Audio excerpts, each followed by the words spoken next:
الحمد لله حمدا كثيرا طيبا مباركا فيه كما يحب ربنا ويرضى.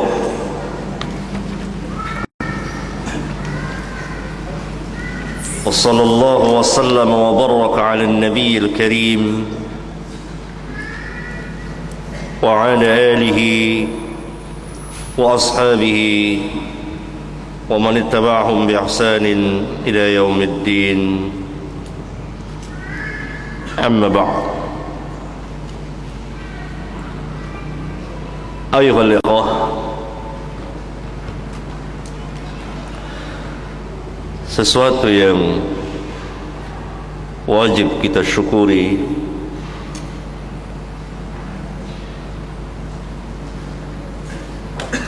pada beberapa tahun terakhir ini,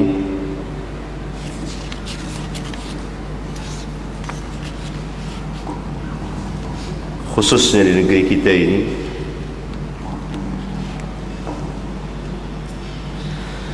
telah terjadi kebangkitan ilmiah dan amaliyah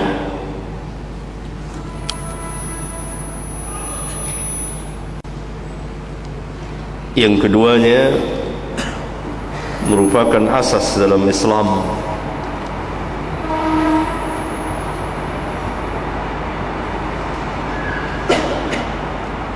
di mana para pemuda syababul muslim berada di saf terdepannya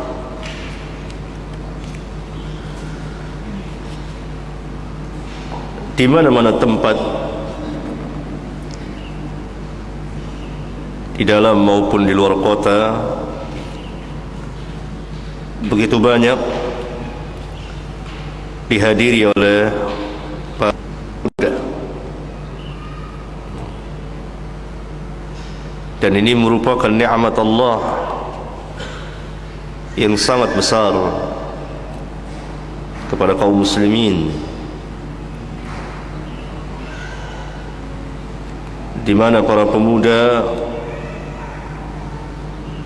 demikian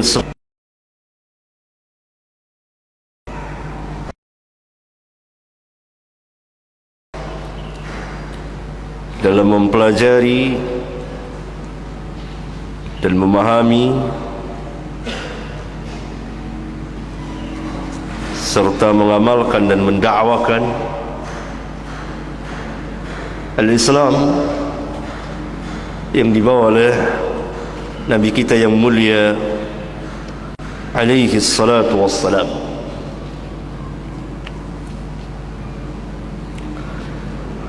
Tentu saja yang saya maksudkan dengan pemahaman adalah pemahaman yang benar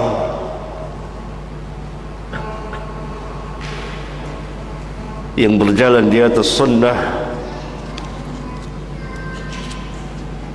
dengan mengikuti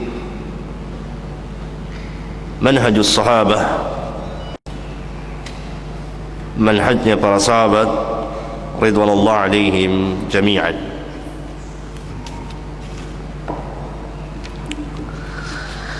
Islam sebagaimana kita ketahui adalah agama yang sangat luas sekali, yang mencakup seluruh permasalahan yang dibutuhkan oleh manusia untuk hidup dan kehidupan mereka di dunia dan di akhirat kelak. Oleh karena itu, Islam tidak meninggalkan sedikit pun yang dibutuhkan, yang sangat dihajati oleh manusia, melainkan Islam memberikan penjelasan agama yang sesuai, yang berjalan sesuai dengan fitrah, agama yang sesuai dengan fitrah, yang ada pada manusia.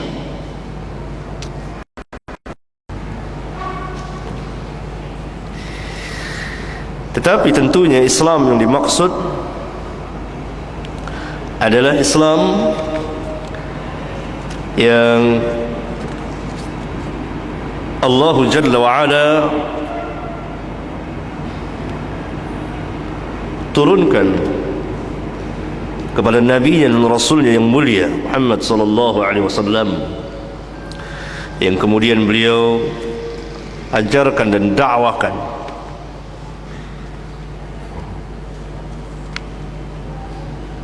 dan sampai kepada kita.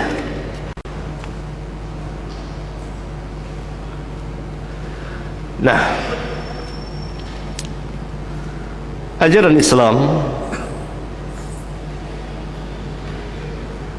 oleh sebagian manusia sangatlah dibenci, ditentang, dimusuhi, dan mereka dengan berbagai macam cara dan usaha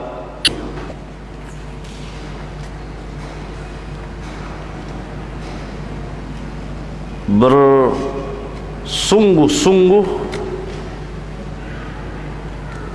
siang dan malam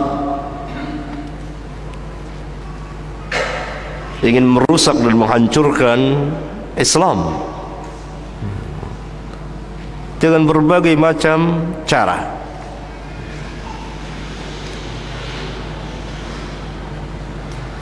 Dasar hukum di dalam Islam ada dua.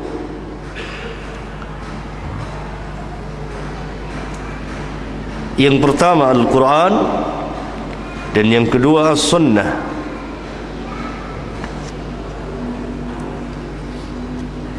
Kemudian dari dua macam ini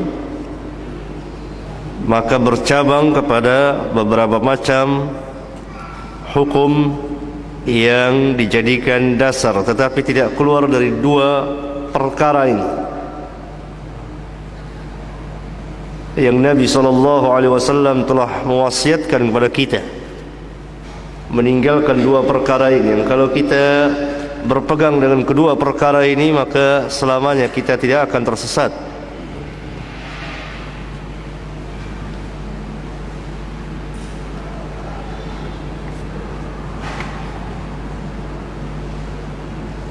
Sebagian orang sebagian manusia ingin merusak Islam melalui Al-Quran.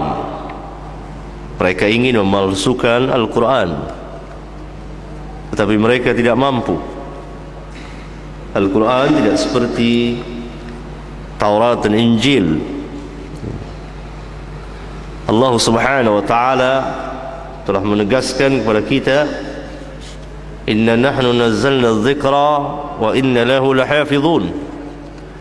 Sesungguhnya kami yang menurunkan Al-Quran dan kami juga yang menjaganya.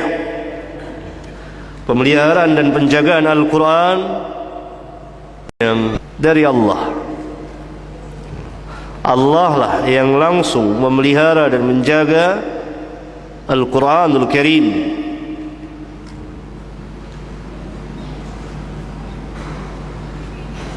Tidak ada seorang pun makhluk yang dapat merubah atau memalsukan Al-Quranul Karim tanpa diketahui. Al-Quran tetap di dalam keutuhannya.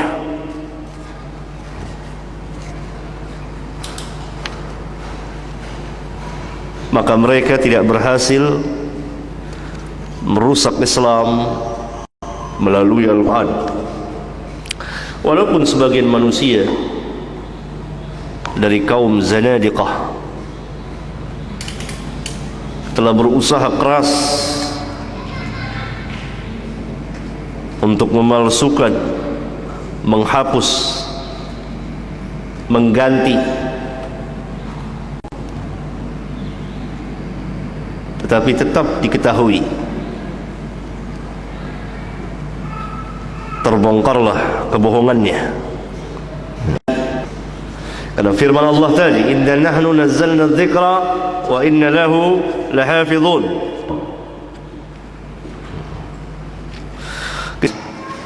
Palsu. Entah berapa ribu pembohong dan pemalsu hadis-hadis Nabi kita yang mulia sallallahu alaihi wasallam. Tetapi firman Allah tadi, inna nahnu nazzalna dzikra wa inna lahu lahafizun, tidak hanya pada Al-Quran saja,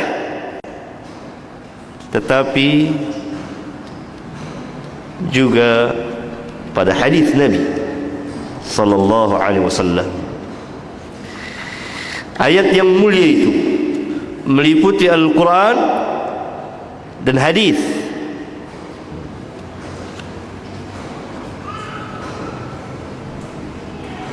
Karena hadis sebagai pentafsir yang menafsirkan, yang memberikan penjelasan terhadap Al-Quran, kepada Al-Quran. Tanpa hadis maka tidak mungkin, bahkan mustahil kita akan dapat memahami dan mengamalkan, kemudian mendakwakan Al-Quran.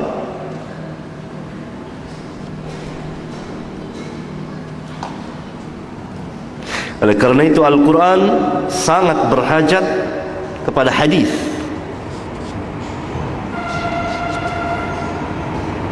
Kalau tidak ada hadis, maka kita tidak akan dapat mengenal Al-Quran yang Allah Subhanahu wa ta'ala telah menurunkan kepada Nabi-Nya yang mulia alaihi salatu wassalam.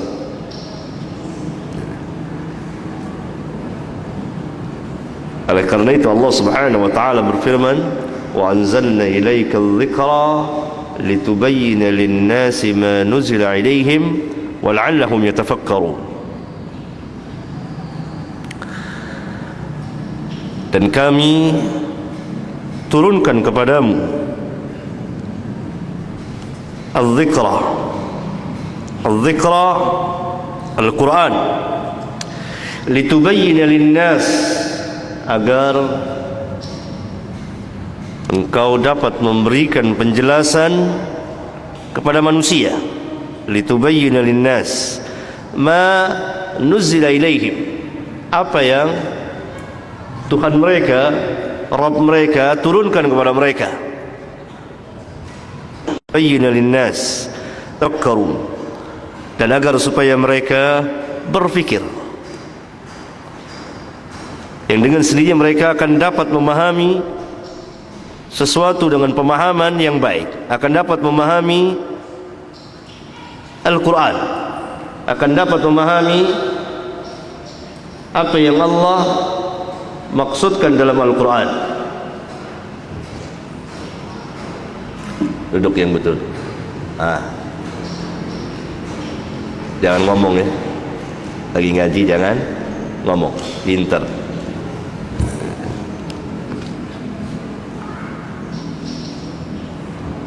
Lihat, Allah Subhanahu wa ta'ala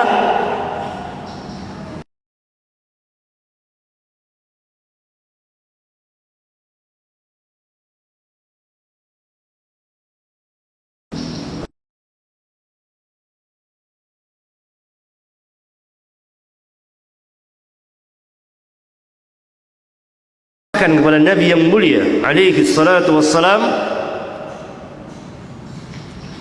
untuk menjelaskan Al-Quran, memberikan penjelasan kepada manusia.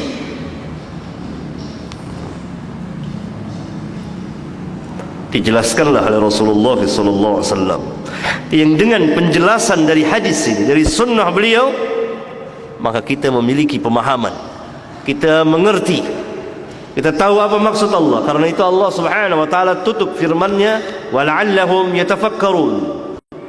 Bagaimana mungkin tafakkur tanpa satu pemahaman?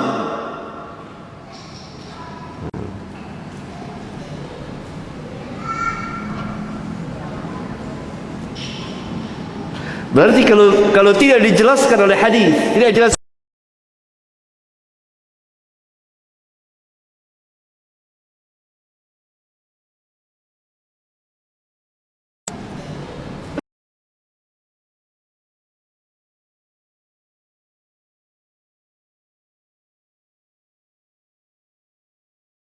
maka kita tidak sanggup tafakkur, mengerti, memahami ayat Al-Quranul Karim.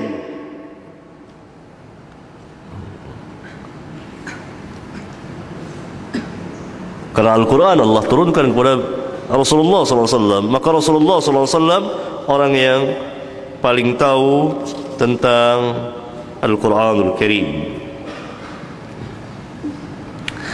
Apa kata sahabat? Seorang sahabat bernama Jabir bin Abdullah pernah meriwayatkan sebuah hadis yang sangat panjang sekali, hadis yang terkenal dengan Hajjatul Wada, haji perpisahan beliau. Jabir mengatakan, wa Rasulullah sallallahu alaihi wasallam baina adhhurina wa alaihi yanzilul Quran wa huwa ya'rifu ta'wilahu wa ma 'amila bihi min syai'in 'amilnahu. Yang artinya, hurina sallallahu alaihi wasallam berada di tengah-tengah kami, dan kepada beliau turun Al-Quran, yani Allah turunkan Al-Quran kepada beliau. Wa huwa ya'rifu ta'wilahu, dan beliaulah yang tahu tafsirnya, artinya, maksudnya. Wa ma 'amila bihi min syai'in 'amilnahu, dan apa yang beliau amalkan maka kami akan mengamalkannya. Jadi apa saja sesuatu yang beliau amalkan maka kami akan mengamalkannya.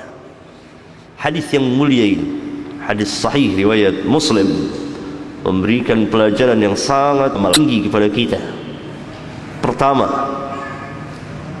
orang yang paling tahu tentang Al-Quran, Nabi yang mulia sallallahu alaihi wasallam. Yang kedua, para sahabat menerima tafsir Al-Quran dari Nabi yang mulia sallallahu alaihi wasallam, penjelasan tentang maksud dari Al-Quran. Yang ketiga, bahwa para sahabat mengamalkan sesuai dengan apa yang Nabi sallallahu alaihi wasallam amalkan, tidak keluar dari situ. Dengan Jabir mengatakan, wa ma 'amila bihi min syai'in 'amilnahu, dan apa saja yang beliau amalkan maka kami akan mengamalkannya.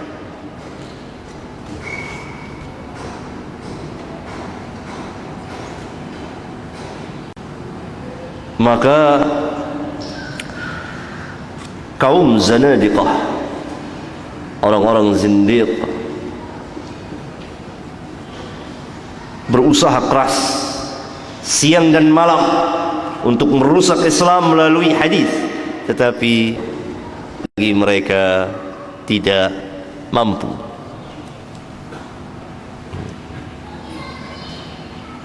Karena hadis ada di dada para sahabat, di dada para tabi'in dan tabi'ut tabi'in dan seterusnya. Ilmu mereka ada di dada, ilmu kita ada pada tulisan. Kata ulama, ilmu salaf fis sudur wa ilmuna fis sutur. Ilmunya orang salaf itu di dada, ilmu kita di kitab, di tulisan. Tanpa kitab, sudur, bisa berbicara. Sahih, lihat saya bawa kitab. Sadaqah. Betul apa yang dikatakan ulama. Ilmu salaf fis sudur, ilmu kita fis sutur.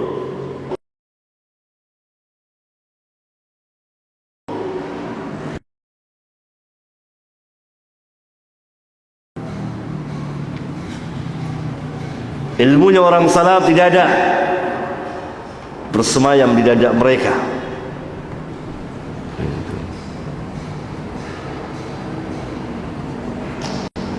Sampai mati mereka bawa.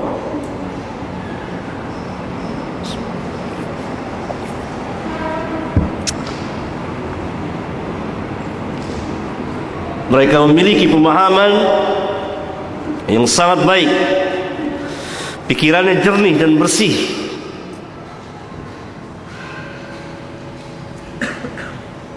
Ya. Maka mereka pun tidak mampu. Allah Subhanahu wa ta'ala bangkitkan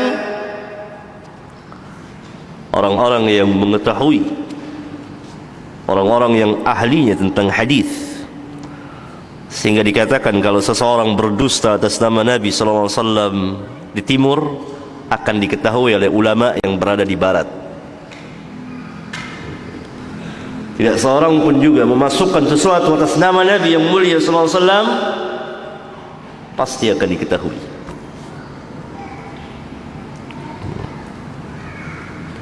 Kembali mereka berusaha, tidak pernah putus asa. Maka mereka mulai menempuh cara yang ketiga, yang lebih baik menurut mereka, lebih ada hasilnya, dan telah nampak hasilnya. Dari mana? Al-ilmu, itu pemahaman. Pemahaman yang salah, pemahaman yang keliru, pemahaman yang batil, bahkan pemahaman yang sesat, pemahaman yang mencapai tingkat kekufuran. Mereka masuk mulai dari sini. Mereka mulai robah, bahkan pemahaman atau tafsir dari Al-Quran, seayat demi seayat.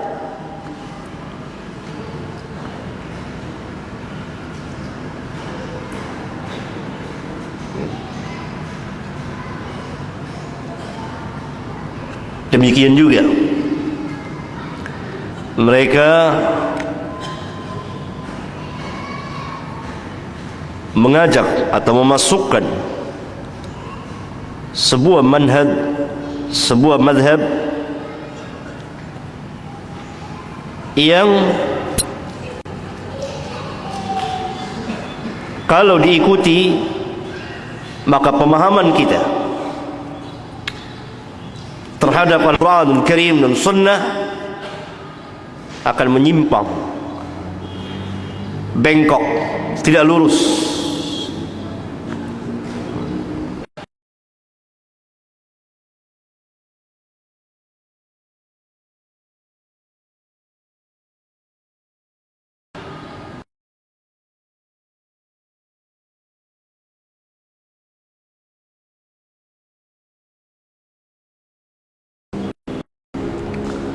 Kemudian mereka pun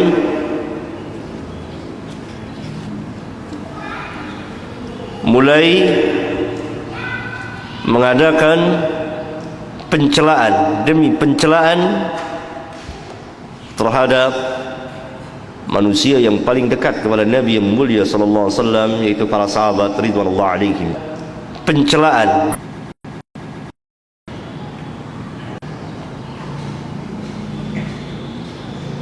lihat, pemahamannya disalahkan, salah dalam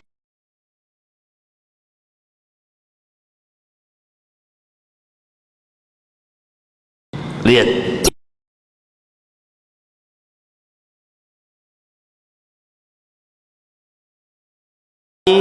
Al-Quran dan Sunnah. Al-Quran mereka tidak bisa robah, hadis mereka tidak, salah dalam tidak diketahui, tapi mereka menempuh cara pemahaman, ilmunya. Banyaklah tersesat dari kaum muslimin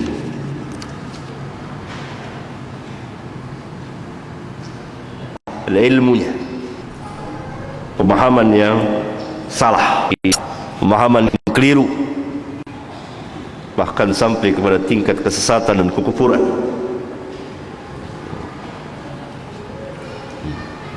Salah.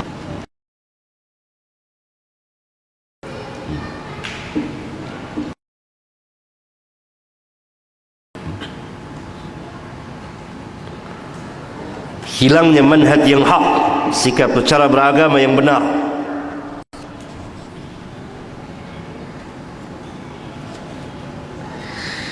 Orang-orang Yahudi, ahlul kitab pada zaman dahulu,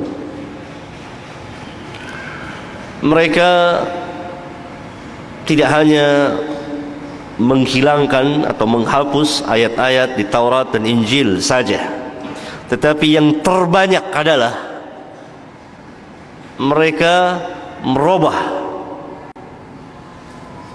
makna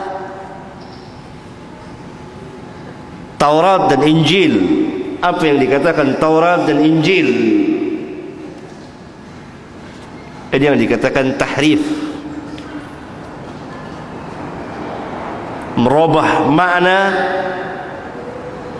dari arti yang sebenarnya.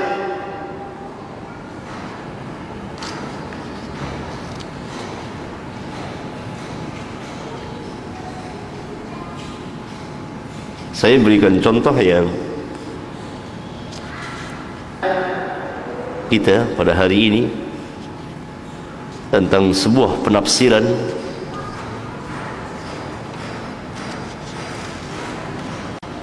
yang menyimpang dari apa yang dimaksud oleh Al-Quran. Seperti firman Allah Subhanahu wa taala yang menyimpang dari Islam. Sesungguhnya agama yang sah di sisi Allah hanyalah agama Islam. Al-Islam adalah din, merupakan agama yang Allah turunkan kepada setiap nabi dan rasul, yang kemudian ditutup dan diakhiri dengan kenabian dan kerasulan Muhammad alaihi wassalatu wassalam, yang membawa Islam yang kafah, syariat yang kamil, yang lengkap, dan beliau diutus untuk seluruh umat manusia.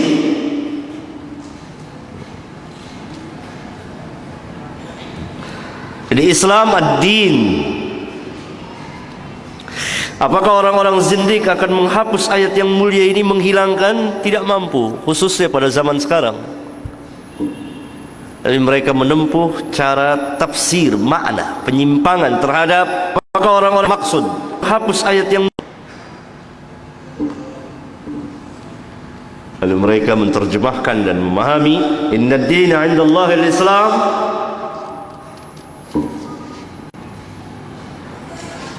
bukan dengan arti atau makna yang sebenarnya.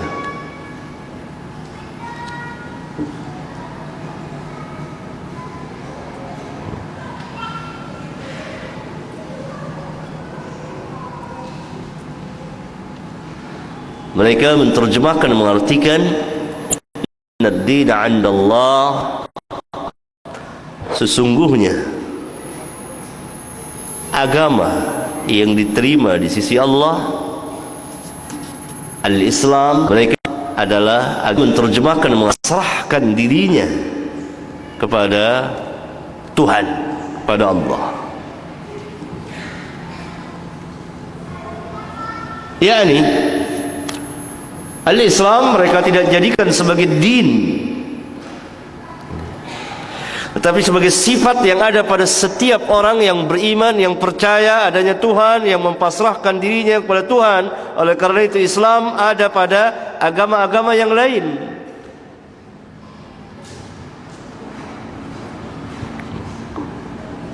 Ini mazhab batiniyah.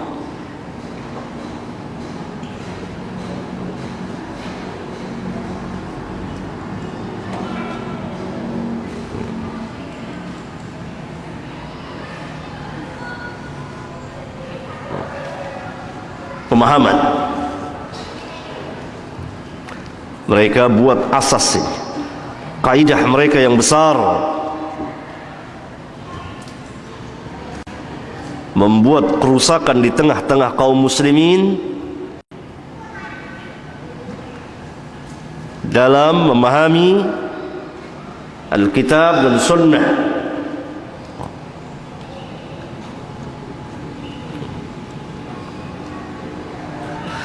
Agar kaum muslimin tidak mengikuti pemahaman as-sabiqun al-awwalun minal muhajirin wal ansar.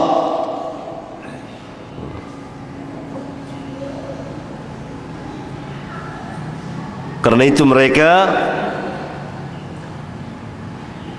membuat lagi kaidah celaan terhadap para sahabat. Itu dari dahulu sampai sekarang. Karena tidak ada jalan bagi mereka, kalau mereka mau berhasil menjauhkan kaum muslimin dari pemahaman yang benar, kecuali mereka menjauhkan kaum muslimin dari para sahabat radhiyallahu anhum.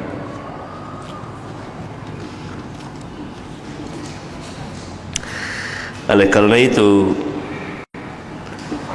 Al-Imam Abu Zur'ah Ar-Razi yang hidup lahir pada akhir abad kedua Hijriyah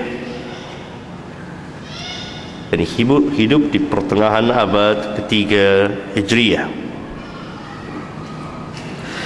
Al-Imam Abu Zur'ah Ar-Razi Amirul Mu'minin fil Hadith,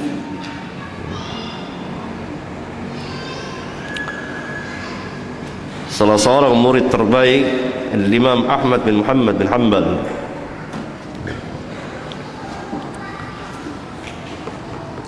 Beliau pernah mengatakan seperti ini, yang diriwayatkan oleh Al-Imam Al-Khatib Al-Baghdadi di kitabnya Al-Kifayah fi Ilmi Al-Riwayah. Idza ra'aita ar-rajulu yantaqisu ahadan min ashabi Rasulillah sallallahu alaihi wasallam fa'lam annahu zindiq. Apabila engkau melihat seorang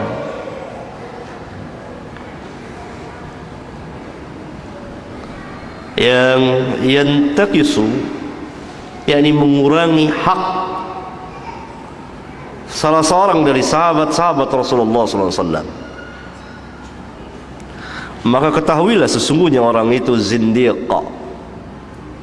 Zindiq adalah munafik. Kata Al-Imam Abu Zur'ah Ar-Razi, idza ra'aita ar-rajul yantaqisu ini maknanya mengurangi hak, masuk ke pelecehan, ke caci maki, merendahkan, membodohi dan seterusnya yang semakna dengan itu. Ahadan min ashabi Rasulullah sallallahu alaihi wasallam, salah seorang saja dari sahabat-sahabat Rasulullah sallallahu alaihi wasallam, fa'lam, maka ketahuilah annahu zindiq, sesungguhnya dia adalah zindiq.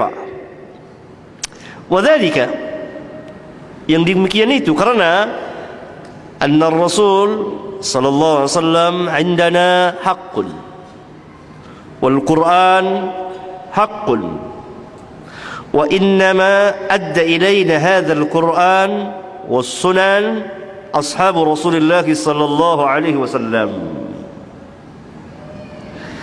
Yang demikian karena sesungguhnya Rasulullah sallallahu alaihi wasallam indana, di sisi kita adalah hak,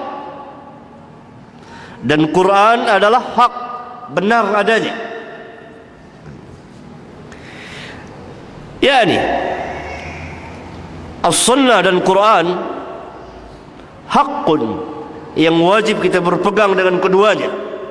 Siapa yang menyampaikan keduanya kepada kita? Tentu kita akan jawab sahabat. Ini yang dimaksud oleh Al-Imam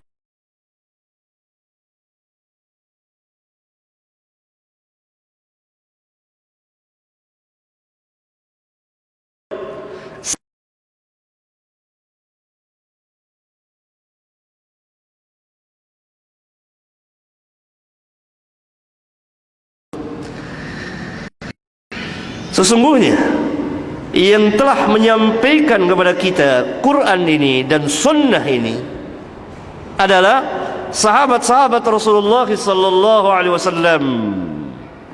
Lalu apa maksud mereka? Maksud mereka agar kita berpisah dari para sahabat. Berpisah apanya?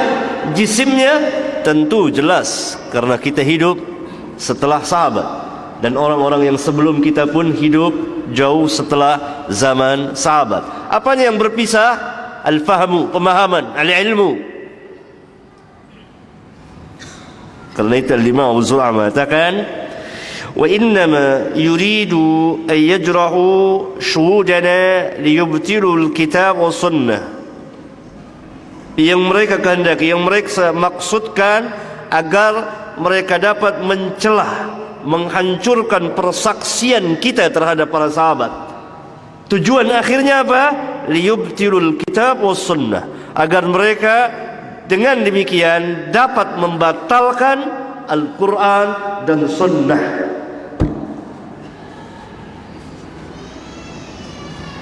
Kerja mudah tapi hasilnya besar.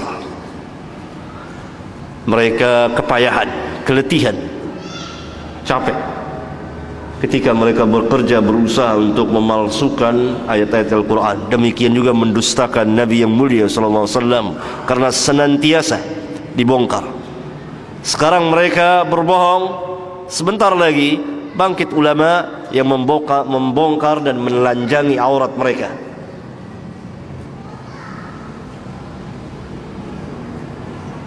Tetapi ketika mereka menempuh cara pemisahan antara Islam dengan para sahabat Nabi mereka, maka pekerjaannya mudah, singkat, tidak terlalu makan waktu yang lama, dan hasilnya cukup besar.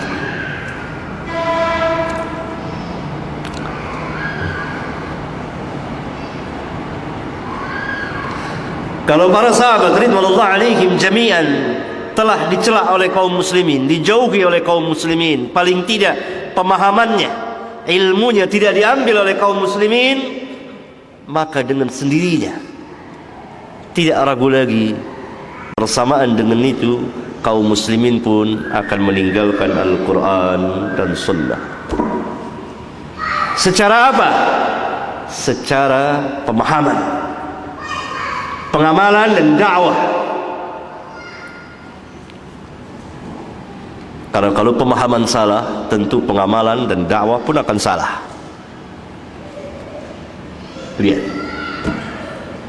Oleh karena itu benarlah apa yang dikatakan ulama, kita berpegang dengan Al-Quran dan Sunnah. Ini wasiat mereka, tidak henti-hentinya mereka memberikan wasiat, hatta yang mendengarnya bosan.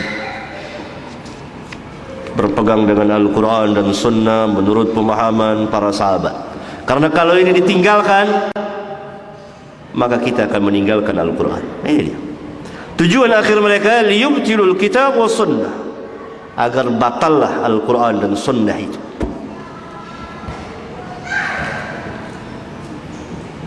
Kita mungkin, kaum muslimin mungkin tidak mendustakan Al-Quran dan hadis, karena kita telah beriman, kita telah mengatakan Al-Quran hak, Sunnah hak. Tetapi kita meninggalkan pemahaman dan faham.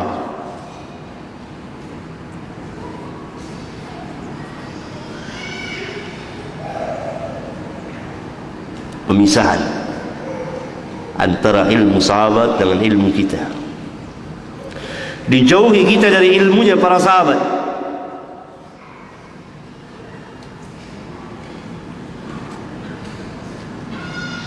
Maka timbullah berbagai macam pemikiran, penafsiran, pemahaman yang aneh, yang sangat aneh, yang paling aneh. Itu timbul karena apa? Datang karena apa? Karena hilangnya dari dada kita ilmunya para sahabat, pemahamannya para sahabat.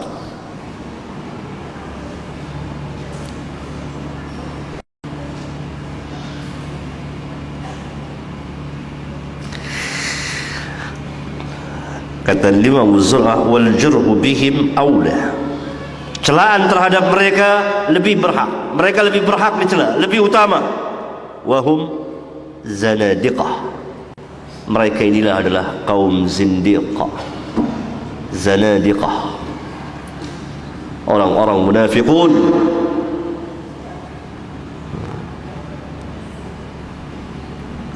Maka kita tidak boleh lepas dari pemahaman para sahabat,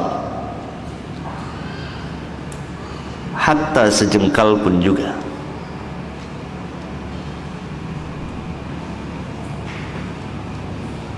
Karena para sahabat adalah orang-orang yang jujur,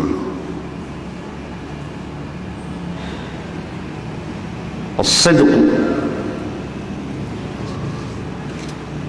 benar di dalam pemahamannya.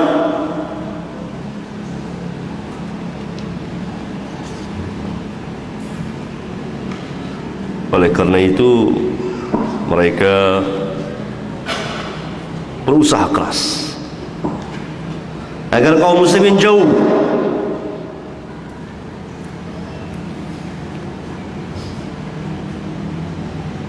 Maka para ulama, al-warathatul anbiya, waris para nabi dan rasul, pun bekerja dan berusaha dari zaman ke zaman, siang malam, menghabiskan umur mereka untuk membela pemahaman para sahabat ridwanullah alaihim jami'an. Karena Islam tidak dapat kita lihat Islam yang sebenarnya kecuali dengan pemahaman ini. Karena lihat apa kata Imam Abu Zur'ah, wa innama adda ilaina hadzal Qur'an was sunan ashabu Rasulullah sallallahu alaihi wasallam. Karena yang menyampaikan kepada kita ini, yang menyampaikan Al-Quran dan Sunan, bentuk jamak dari sunnah, dari sunnah Rasulullah sallallahu alaihi wasallam kepada kita, yang menyampaikannya sahabat-sahabat Rasulullah sallallahu alaihi wasallam. Kalau mereka di mata kita telah tidak adil, telah tidak ada artinya, telah kita lecehkan, telah kita hina, telah kita rendahkan, maka dengan sendirinya kita akan merendahkan apa yang mereka sampaikan kepada kita, apa yang mereka bawa kepada kita.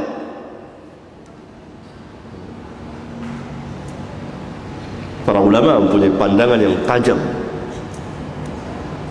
tahu kemana akhir tujuan mereka itu.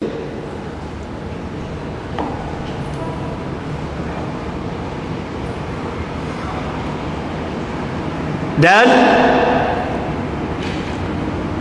mereka memakai perantara kaum muslimin, orang-orang yang Allah subhanahu wa ta'ala katakan fi qulubihim marad, dalam hati-hati mereka terdapat penyakit nifaq.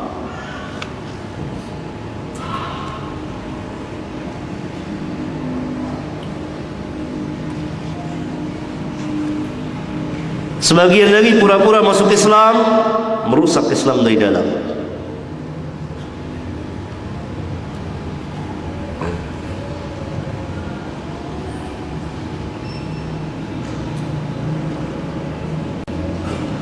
Mulai mereka melancarkan serangan-serangan yang keji terhadap para sahabat ridwanullah alaihim jami'an. Para ulama kita, oleh karena itu para ulama telah ijma' bahwa seluruh para sahabat udulun adil,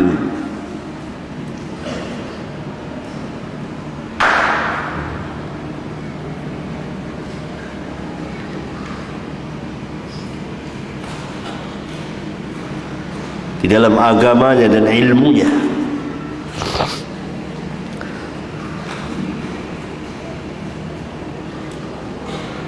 Pemahaman mereka benar. Ingat kata-kata Jabir tadi, wa ma'amila bihi min syai'in amilnahu. Apa saja yang beliau amalkan, kami akan amalkan. Wa huwa ya'rifu ta'wilahu, dan beliaulah yang tahu tafsirnya. Maknanya kami tidak tahu, kami mengikuti beliau. Pemahamannya benar. otaknya jernih, bersih, dan mereka hidup di masa turunnya wahyu. Mereka menyaksikan turunnya wahyu, dan mereka tahu maksud dari wahyu itu, karena cara mereka mempelajari Al-Quran per 10 ayat, 10 ayat demi 10 ayat, 10 ayat mereka pelajari, mereka pahami, mereka amalkan, kemudian baru 10 ayat yang lain, dan begitulah seterusnya.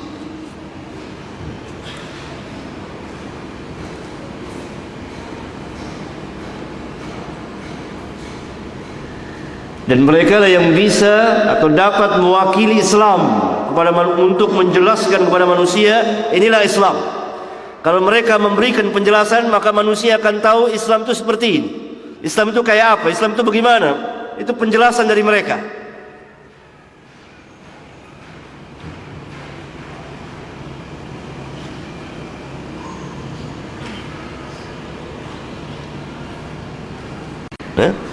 Lihat.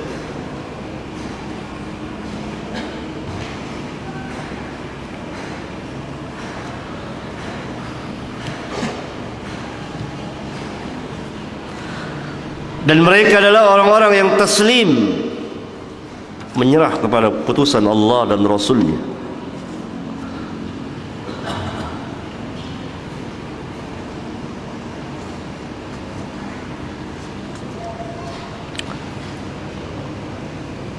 Tidak ada seorang pun di antara mereka yang membuat-buat cara yang tidak pernah disyariatkan oleh Allah dan Rasul. Jauh.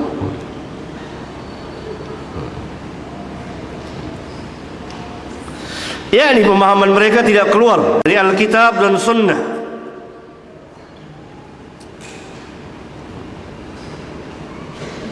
Nah, ini yang mau dijauhin.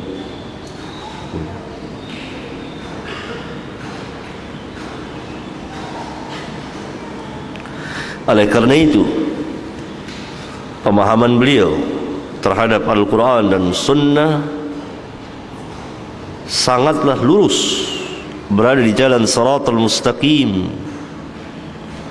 Mereka tidak pernah seperti kita mempertentangkan antara satu ayat dengan ayat yang lain, satu ayat dengan hadis Rasulullah sallallahu alaihi wasallam. Ya ada.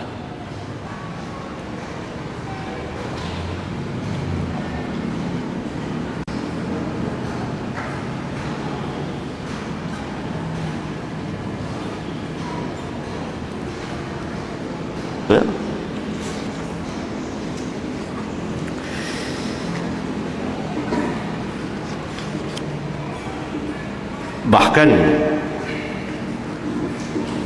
pemahaman mereka itu seperti ini. Al-Imam Bukhari dan Muslim meriwayatkan sebuah hadis sahih yang sering saya ulang-ulang di sebagian kitab saya, karena hadis yang mulia ini merupakan salah satu dari sekian banyak kaidah-kaidah agama, bahkan yang terpenting di antaranya.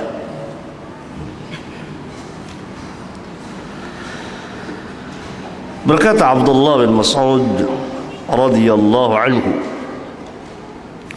لعن الله الواشمات والمتشمات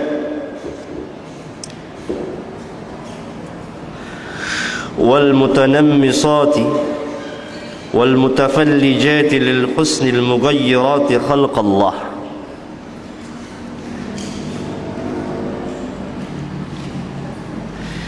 Allah melaknat orang-orang yang mentato dan minta ditato, dan wanita yang mencukur alisnya, dan yang mengkikir giginya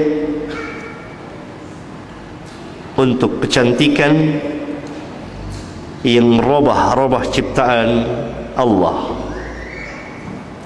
Ini beberapa perbuatan terlaknat, tato dan minta ditato, yang mencukur habis alisnya, yang mempercantik giginya, bukan memperbaiki sesuatu yang rusak, yang merubah ciptaan Allah. فبلغ ذلك امرأة من بني أسد يقال لها أم يعقوب فجاءت فقالت إنه بلغني أنك لعنت كيت وكيت. Lalu perkataan Ibnu Mas'ud itu sampai kepada seorang wanita dari suku Bani Asad, dari suku Asad, yang namanya Ummu Ya'qub. Lalu Ummu Ya'qub mendatangi Abdullah bin Mas'ud dan dia berkata, sesungguhnya telah sampai kabar kepadaku bahwa engkau telah melaknat perbuatan ini dan perbuatan itu. Benar apa tidak? Tabayyunnya. Faqala, wa ma li la al'anu man la'ana Rasulullah sallallahu alaihi wasallam wa huwa fi kitabillah. Kenapa saya tidak akan melaknat? Saya tidak melaknat apa yang Allah, apa yang Rasulullah SAW melaknat. Kenapa saya tidak melaknat apa yang Rasulullah SAW telah melaknatnya? Dan dia, hukum itu ada di dalam kitabullah. Jadi mengapa saya tidak melaknat apa yang telah dilaknat oleh Rasulullah SAW? Dan dia termaktub, tertulis di dalam kitabullah. Faqalat, maka Ummu Ya'qub berkata, laqad qara'tu ma baina al-lawhaini fama wajadtu fihi ma taqul. Sesungguhnya saya telah membaca seluruh isi Al-Quran, maka saya tidak mendapati apa yang kau katakan tadi. Faqala, Ibnu Mas'ud menjawab, la in kunti qara'tihi laqad wajadtihi. Ama qara'ti wa ma atakumur rasul fakhudhuhu wa ma nahakum anhu fantahu. Sungguh, kalau engkau betul-betul membacanya, benar-benar membaca Al-Quran, ini memerlukan tadabbur. Pembacaan Al-Quran ditadabburkan. Kalau engkau betul-betul membacanya, maka pasti engkau akan mendapati ayat tersebut. Tidakkah engkau membaca ayat wa ma atakumur rasul fakhudhuhu wa ma nahakum anhu fantahu? Ini yang dimaksud oleh Abdullah bin Mas'ud, wa huwa fi kitabillah, dan hukum itu terdapat dalam kitabullah. Yakni apa yang ada dalam kitabullah, perintah Allah agar kita mentaati Rasul, menerima apa yang Rasul berikan dan menjauhi apa yang Rasul larang. Atakumur rasul fakhudhuhu wa ma nahakum anhu fantahu. Qalat, wanita itu Ummu Ya'qub menjawab, bala, betul. Qala, maka beliau bersabda, fa innahu qad naha anhu. Maka sesungguhnya beliau telah melarang dari perbuatan tadi yang saya sebutkan, yang saya laknat. Karena Rasulullah SAW juga melaknat. Ummu Ya'qub taslim. Itu keistimewaan para sahabat. Kenapa wanita yang mendatanginya bukan laki-laki? Karena perbuatan itu umumnya pada zaman itu dikerjakan oleh wanita. Tidak ada laki-laki yang mentato pada zaman itu. Yang mentato adalah kaum wanita. Berbeda dengan zaman sekarang. Laki-laki dan wanita mentato dan minta ditato.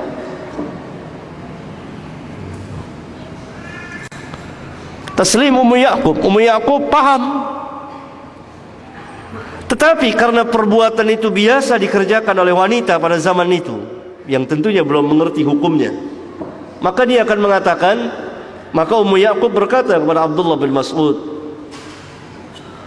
yakni bahwa istri Abdullah bin Mas'ud pun melakukan perbuatan yang sama. Kata Ibnu Mas'ud, pergi lihat. Maka dilihat oleh Ummu Ya'qub, dia tidak menjumpai apa yang dia katakan, yakni istrinya Ibnu Mas'ud tidak melakukan hal itu. Kemudian dia datang lagi kepada Ibnu Mas'ud dan mengabarkannya. Kata Ibnu Mas'ud, kalau istriku melakukan hal seperti itu, tentu dia tidak akan berkumpul dengan kami. Maksudnya dipisahkan. Nah, yang jadi kaidah di sini adalah, dan menjadi manhaj para sahabat di dalam memahami Al-Quran dan hubungannya dengan hadis, yakni para sahabat ridwanullah alaihim jami'an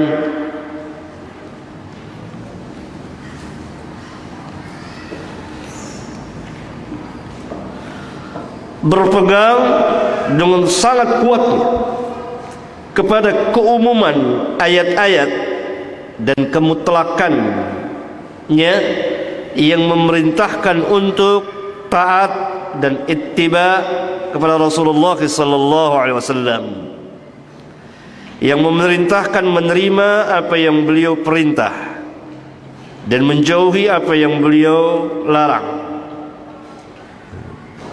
Dalam rangka apa?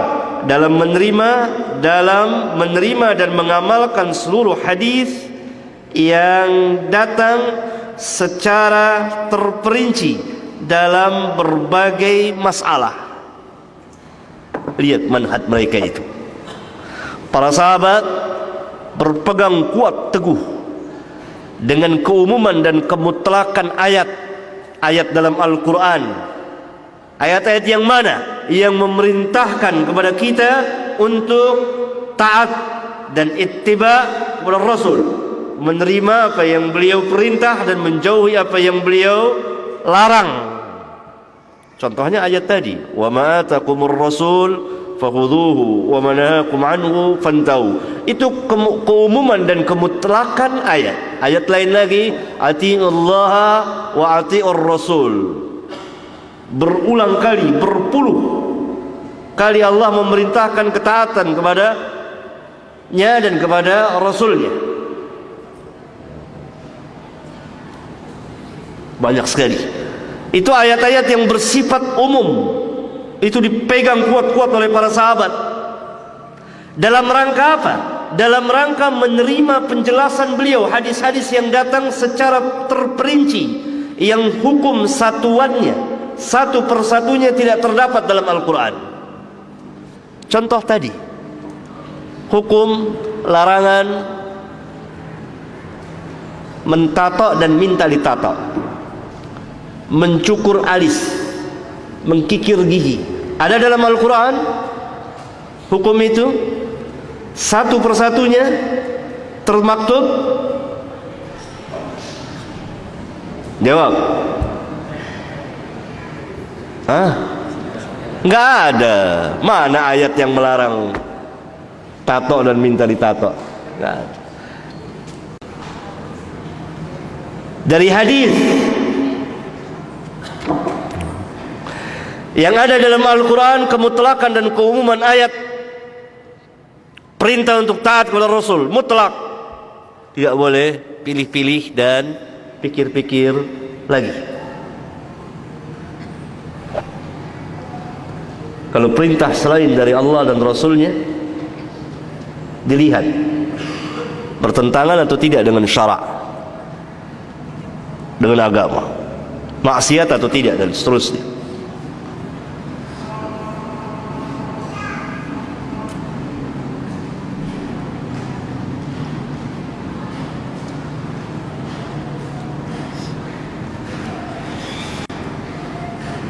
Nah, paham? Lihat kaidah itu.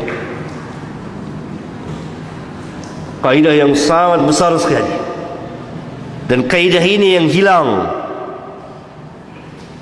sehingga mereka meninggalkan sunnah. Kalau mereka meninggalkan sunnah, maka mereka tidak paham Al-Quran, yang adalah pemahaman yang sesat, pemahaman yang salah. salah dalam menafsirkan Al-Quran.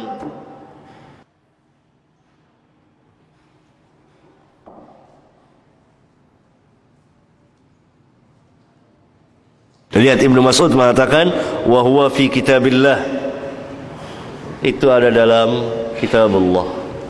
Yang dimaksud ada dalam kitab Allah bukan satu persatunya ditulis dalam ayat Al-Quran. Haram mentato, minta ditato, haram mencukur alis, haram ini dan itu dan seterusnya. Tidak. Yang ada dalam Al-Quran, ati'ullaha wa ati'ur rasul, wa ma atakumur rasul fakhuduhu, wa ma nahakum anhu fantahu.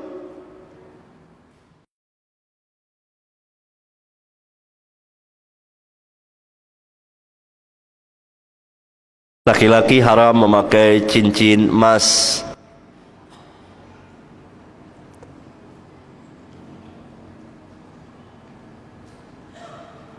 Ada dalam Al-Quran? Tidak ada. Ada tertulis termaktub dalam Al-Quran? Tidak ada. Yang ada di mana hadis? Yang ada dalam Al-Quran perintah untuk mengambil apa yang datang dari Rasul.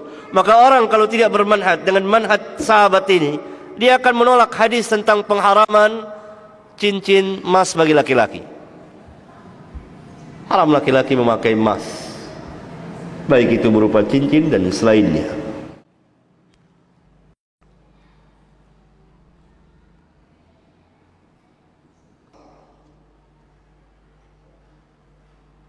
Yang kalau salah dalam pemahaman ini, maka salah kita dalam beragama.